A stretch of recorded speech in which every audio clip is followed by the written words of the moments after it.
ವೀಕ್ಷಕರೇ, ಸ್ಯಾಂಡಲ್ವುಡ್ ನ super star ನಟ ಚಾಲೆಂಜಿಂಗ್ ಸ್ಟಾರ್ ದರ್ಶನ್ ಅವರ ಡೆವಿಲ್ ಸಿನಿಮಾ ನಿನ್ನೆಯಷ್ಟೇ ತೆರೆಗೆ ಅಪ್ಪಳಿಸಿದ್ದು ರಾಜ್ಯಾದ್ಯಂತ ಭರ್ಜರಿ ಕಲೆಕ್ಷನ್ ಅನ್ನ ಮಾಡ್ತಿದೆ. ನಿನ್ನೇನು ಕೂಡ ದರ್ಶನ್ ಪತ್ನಿ ವಿಜಯಲಕ್ಷ್ಮಿ ದರ್ಶನ್ ಮತ್ತು ಮಗ ವಿನೀಶ್ ದರ್ಶನ್ ಈ ಒಂದು ಸಿನಿಮಾವನ್ನ ಥಿಯೇಟರ್ಗೆ ಹೋಗಿ ವೀಕ್ಷಣೆಯನ್ನ ಮಾಡಿದ್ದು ನಟ ಧನ್ವೀರ್ ಗೌಡ ಮತ್ತು ಸ್ಯಾಂಡಲ್ವುಡ್ ನ ಕೆಲ ನಟ ನಟಿಯರು ಹಾಗೇನೆ ದರ್ಶನ್ ತಾಯಿ ಮೀನಾ ಶ್ರೀನಿವಾಸ್ ತೂಗುದೀಪ ಅವರು ಈ ಒಂದು ಸಿನಿಮಾವನ್ನ ಥಿಯೇಟರ್ಗೆ ಹೋಗಿ ವೀಕ್ಷಣೆ ಮಾಡಿದ್ದು ತುಂಬಾನೇ ವಿಶೇಷತೆಯಾಗಿತ್ತು.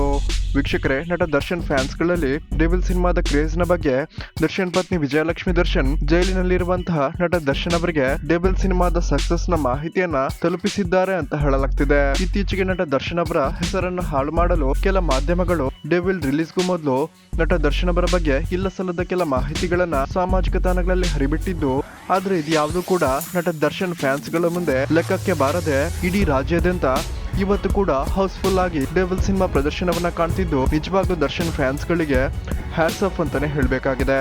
ವೀಕ್ಷಕರು, ಯಾರೆಲ್ಲ ಡೆವಿಲ್ ಸಿನಿಮಾ ನೋಡಿದ್ದೀರಾ ಅಥವಾ ನೋಡೋದಕ್ಕೆ ಕಾಯ್ತಾ ಇದ್ದೀರಾ, ಈ ವಿಡಿಯೋಗೊಂದು ಲೈಕ್ ಮಾಡಿ ಮತ್ತು ಜೈ ಡಿ ಬಾಸ್ ಅಂತ ಕಮೆಂಟ್ ಮಾಡಿ ತಿಳಿಸಿ.